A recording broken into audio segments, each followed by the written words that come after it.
Assalamualaikum warahmatullahi wabarakatuh. Halo teman-teman semua, masih bertemu dengan saya Nadia Resti Srimiati, yaitu di vlog ini Nadia Resti.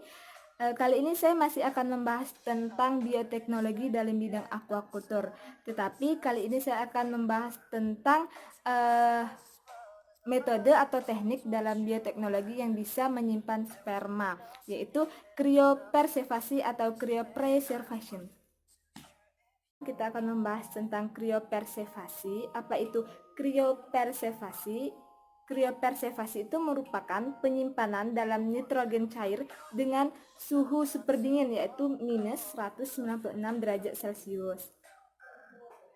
Teknik cryopreservasi ini digunakan atau diterapkan pada teknik reproduksi buatan. Cryopreservasi ini banyak dikembangkan pada berbagai jenis hewan. Jadi teman-teman, sesuai dengan pengertian tadi, mengapa menggunakan nitrogen cair? Karena nitrogen cair ini merupakan unsur nitrogen yang cukup dingin dalam keadaan cair, dan nitrogen ini banyak digunakan untuk berbagai aplikasi. Jadi teman-teman, seperti apa penerapan cryopreservasi dalam bidang aquaculture? Jadi kalau dalam bidang aquaculture itu penerapan cryopreservasi ini untuk penyimpanan materi genetik seperti sel sperma. Untuk sel telur itu belum dikembangkan, tetapi untuk sel sperma ini telah banyak dilakukan, dan itu memberikan efisiensi pada penyimpanan sel sperma untuk pembenihan, pengangkutan, penelitian, dan pelestarian.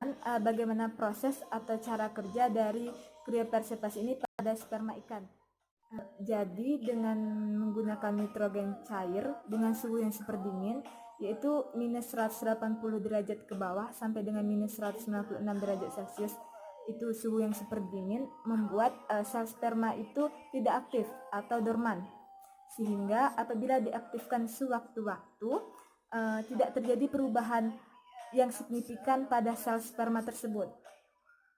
Cryopreservasi atau penyimpanan super dingin ini, sampel juga ditambahkan extender sebagai pengencer serta ditambahkan cryoprotectant itu sebagai zat anti cryo damage atau pencegah terjadinya atau terbentuknya kristal es pada sel sperma pada saat penyimpanan dalam cairan nitrogen. Kenapa mencegah terbentuknya kristal es? Karena kristal es itu walaupun dia kecil halus, sebenarnya dia itu tajam dan dapat merusak sel. Contoh cryoprotectant yang umum digunakan itu seperti DMSO, ethylene glycol, gliserol, sukrosa, dan glukosa. Glukosa itu merupakan gula sederhana yang tidak bisa dipecah lagi, contohnya itu madu. Jadi gula itu mampu mengikat air sehingga tidak mudah membentuk kristal es. Selain itu, gula itu membuat kristal es walaupun dia terbentuk itu menjadi halus, contohnya itu es krim. Jadi prinsip itu yang diterapkan pada sperma dalam penyimpanan super dingin atau cryopreservasi. Kemudian selanjutnya yaitu cairan extender atau pengenceran. Contohnya itu air infus. Air infus itu dapat digunakan untuk pengenceran sel sperma karena sel sperma yang terlalu rapat itu tidak bagus. Jadi direnggangkan dengan menggunakan cairan infus sebagai extender. Hal yang harus diperhatikan dalam cryopreservasi itu yang pertama itu extender, yang kedua itu perbandingan extender, yang ketiga cryoprotectant, yang keempat penambahan antibiotik. Penambahan antibiotik ini agar sel sperma tersebut tidak menjadi agen pembawa penyakit. Kemudian selanjutnya yang kelima itu wadah penyimpanan. Kemudian yang keenam itu metode pembukuan. Kemudian yang ketujuh itu metode tawing atau pencairan. Prosesnya yang pertama itu metode pembekuan. Jadi sel sperma itu dimasukkan ke dalam straw atau pipet. Kemudian metode penurunan suhu menjadi beku itu dapat menggunakan seperti pada gambar dua alat, yaitu styrofoam box dan tangki nitrogen.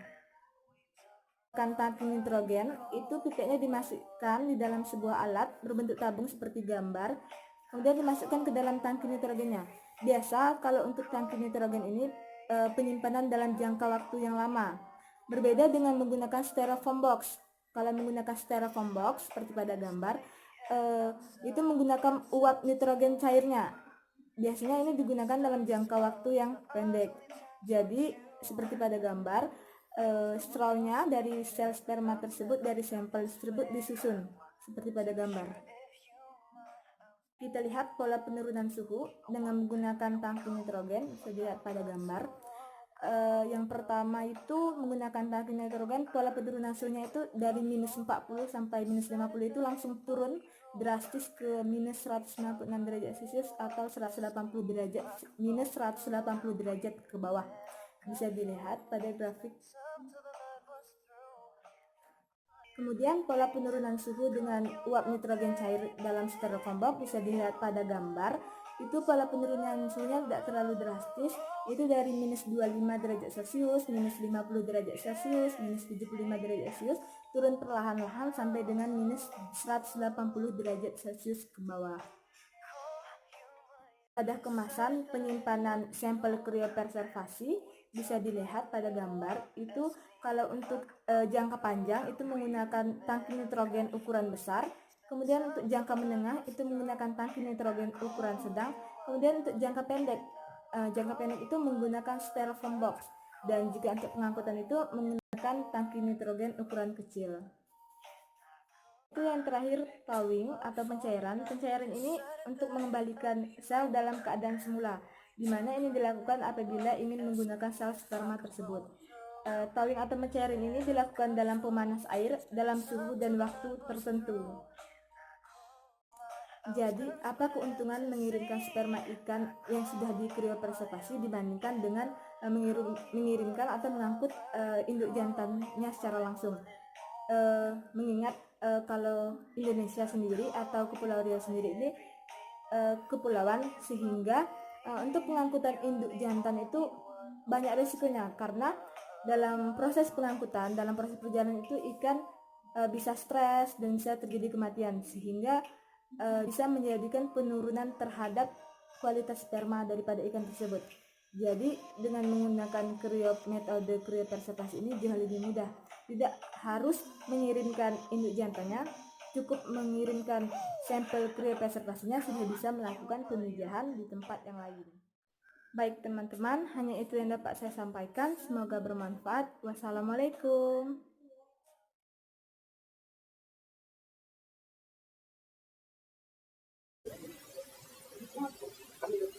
Depending on how much we want to freeze the sample, how much quantity of sample we want to freeze. The sperm freezing media is not kept in the heat block, it is rather kept outside it for it to come to normal temperatures. 37 degrees centigrade is not required for sperm freezing media. This is the semen sample mixed with washing media. We'll centrifuge this and collect the sperms as a pellet at the bottom of the tube.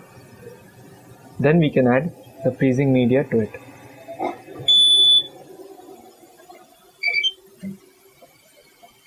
The pellet contains motile and non-motile sperms which can be freezed using the freezing media.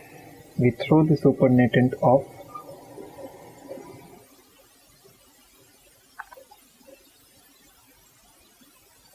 Keeping only 0.3 to 0.4 ml of it.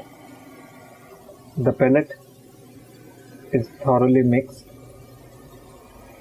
The freezing media is then added drop-wise over the pellet. The sample needs to be stirred regularly for equal mixing of the sample along with the freezing media. The pellet, after mixing with the freezing media, needs to be kept at normal room temperature for 10 minutes. This is a semen freezing vial. The sample mixed with freezing media is put in this vial. The vial needs to be marked properly with patient's name and ID and the date of freezing.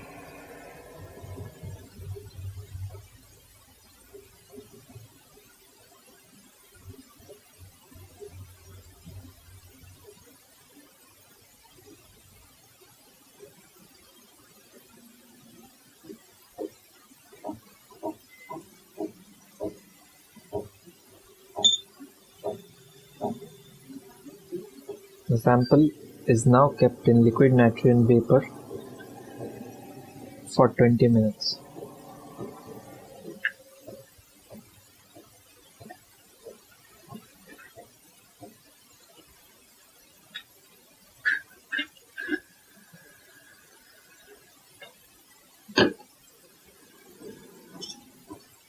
After 20 minutes, the sample is taken out.